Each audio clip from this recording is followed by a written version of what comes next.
12 ივნისიდან იწყება მასობრივი დეპორტაცია მთელი ევროპის მასშტაბით. ამასთან ერთად კიდე უვიზო მიმოსვლასაც გვიჩერებენ რა. ბოლოს და ბოლოს გამოგვითხარა ძირი, ჩვენმა მთავრობამ რაც უნდა და ის მოახერხა რა.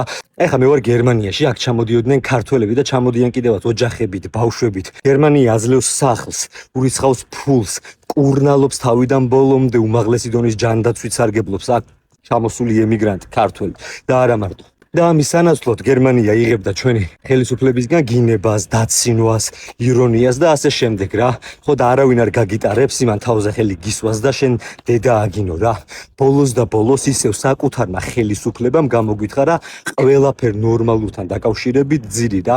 ეხლა მე მაქვს ჩემს ხელისუფლებასთან კითხვა. რა სახვედრებ აქედან უკან დაბრუნებულ ემიგრანტებს, პოლიტიკურ ქაოსს, დაჭერებს, რეჟიმს, სიღარიბეს და უმუშევრობას, ხო?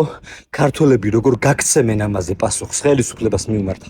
აი ამ ყველაფერს დაინახავ შენ ძალიან მალე რა.